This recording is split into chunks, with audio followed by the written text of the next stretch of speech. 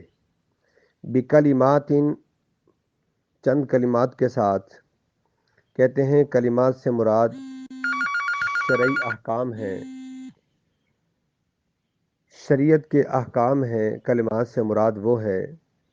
اور اس پر مفسرین نے بہت بڑی تفسیریں لکھی ہیں، بہت لمبی لمبی تفسیریں لکھی ہیں۔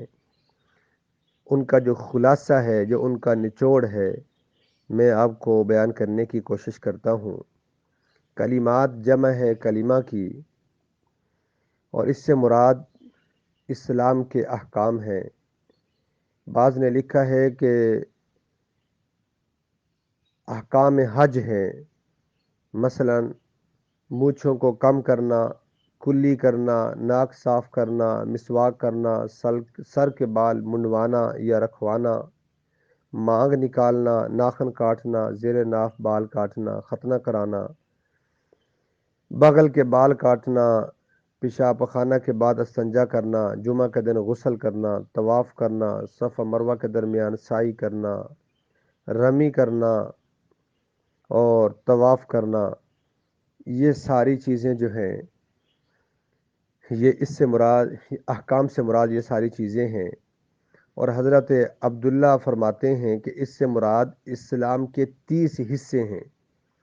10 حصوں کا بیان سورۃ توبہ کے اندر ہے، اور 10 کا بیان جو ہے وہ ہے سورۃ المؤمنون کی شروع والی جو آیتیں ہیں، قد افلح المؤمنون الذین هم فی صلاتهم خاشعون، وہاں پر۔ اور 10 کا بیان جو ہے وہ سورۃ الاحزاب کے اندر ہے، ان المسلمین والمسلمات والمؤمنین والمؤمنات والقانتین والقانتات الی آخرہ۔ چنانچہ سب سے پہلا جو ختنہ کروایا جس پیغمبر نے، جہاں سے یہ ختنے کی ابتدا ہوئی، وہ حضرت ابراہیم علیہ السلام نے کروائے۔ اور سب سے پہلے جس پیغمبر نے ناخن کٹوائے وہ بھی ابراہیم علیہ السلام ہے۔ اور اس کے بعد سب سے پہلے بال جنہوں نے کٹوائے وہ بھی ابراہیم علیہ السلام ہے۔ ناخن کیسے کٹوانے چاہیے، سنت طریقہ کیا ہے؟ اس کا یہ ہے کہ رائٹ ہینڈ، ہمارا دایاں ہاتھ جو ہے، اس کی شہادت والی جو فنگر ہے، شہادت والی جو انگلی ہے، انگوٹھے کے ساتھ والی، یہاں سے ناخن کاٹنا شروع کیے جائیں، اور پھر اس کے ساتھ والی، پھر چھوٹی انگلی تک، پھر اس کے بعد بایاں ہاتھ اس کی اسمال فنگر سے، لیفٹ ہینڈ کی اسمال فنگر سے پھر کاٹتے ہوئے تھم پر آ جانا چاہیے، انگوٹھے کے جو ناخن ہے اس کو کاٹنا چاہیے، پھر جو دایاں ہاتھ ہے اس کا جو تھم ہے، انگوٹھا ہے، پھر اس کے ناخن کو کاٹنا چاہیے۔ یہ سنت طریقہ ہے، ایسے کاٹیں گے تو ثواب ملے گا۔ اگر ہم ایسا نہیں کاٹیں گے تو گناہ نہیں ہوگا، یہ کوئی فرض واجب نہیں ہے۔ اس کے بعد ناخنوں کو زمین میں چھپا دینا چاہیے، اور باہر جب پھینک دیتے ہیں تو اس سے برس کی وبا پھیلتی ہے، برس کی بیماری پھیلتی ہے۔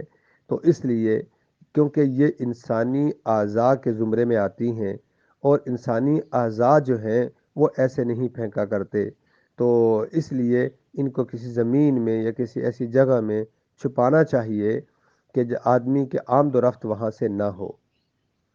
اس کے بعد بال ہیں، بال کٹوانے ہیں۔ آج کل تو مختلف بال جو ہیں، کئی طرح کے ڈیزائن آ گئے ہیں، کاٹے جاتے ہیں، درمیان سے کاٹ رہے ہیں، سائڈوں سے کاٹ رہے ہیں، پیالہ کٹنگ ہے، اور پتہ نہیں کون کون سی کٹنگ آ گئی ہیں۔ بال جو ہیں پورے سر کے برابر کٹوانے چاہیے، اور نبی کریم سب کہہ دیا کریں صلی اللہ علیہ وسلم کا طریقہ بھی یہی ہے کہ سب بال برابر ہوں۔ آپ صلی اللہ علیہ وسلم نے زلفیں رکھی ہیں، ٹینٹ بھی کروائی ہے، زلفیں بھی رکھی ہیں، تو آپ صلی اللہ علیہ وسلم کی جو زلفیں مبارک تھیں وہ شولڈر تک تھیں، کندھوں تک تھیں، ایسے آپ صلی اللہ علیہ وسلم کی زلفیں تھیں۔ یا اگر چھوٹے بال بھی رکھنا چاہتے ہیں تو یہ بالکل بال برابر ہونے چاہیے، جیسے آپ مشین کے ساتھ کٹوائیں، سب برابر ہوں پورے سر کے بال، تو یہ صحیح طریقہ ہے۔ اگر کوئی آدمی زلفیں نہیں رکھتا تو یہ کوئی گناہ نہیں ہے، کیونکہ واجب نہیں ہے۔ تو ہاں، اگر بالوں کو اس طرح کٹوانا جو خلاف شرع ہو یہ مناسب نہیں ہے۔ اس کے بعد زیر ناف بال ہیں ان کو کٹوایا جائے۔ زیر ناف بال جو ہیں وہ آدمی جہاں تک ہو سکے پوسیبل ہو وہاں ان کو کاٹنا چاہیے۔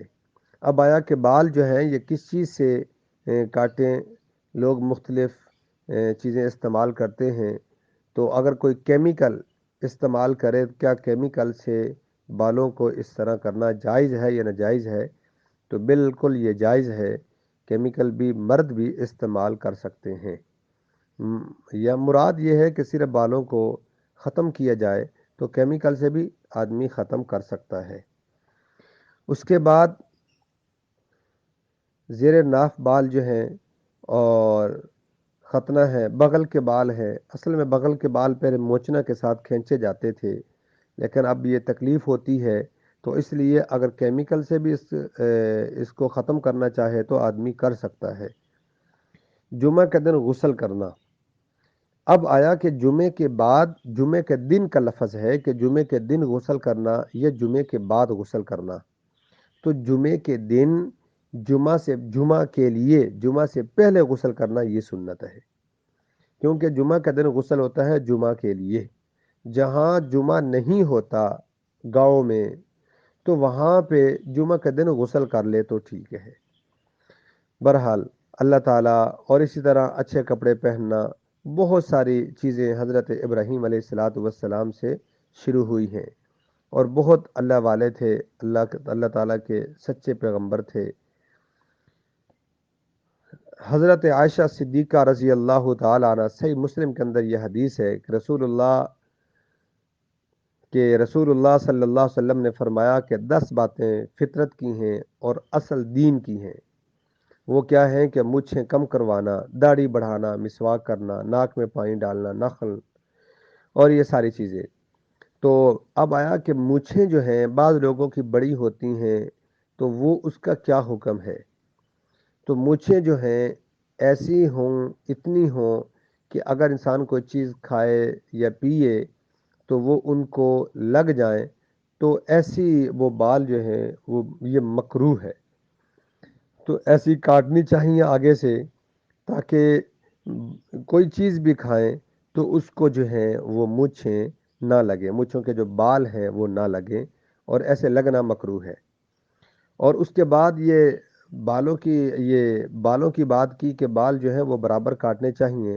آج کل کنگھی والے بال جو ہے لوگ بازاروں میں، گلیوں کے اندر آوازیں لگا رہے ہوتے ہیں اگر کسی نے سیل کرنے ہوں تو وہ بال خریدنے کے لیے، تو بالوں کو بیچنا اور ان کا لینا، خرید و فروخت کرنا اسلام میں بالکل ناجائز ہے، اور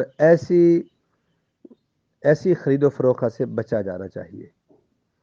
تو اس لیے کیونکہ یہ بھی انسانی اعضاء کے زمرے میں آتے ہیں، اور انسانی اعضاء کی خرید و فروخت کرنا یہ جائز نہیں ہے۔ اور بھی بہت ساری باتیں ہیں، درس برہر لمبا ہو گیا۔ تو حضرت ابراہیم علیہ الصلاۃ والسلام نے پھر اپنی اولاد کے لیے دعا مانگی کہ یا اللہ میری اولاد کو بھی پیشوا بنانا، میری اولاد کو بھی رول ماڈل بنانا۔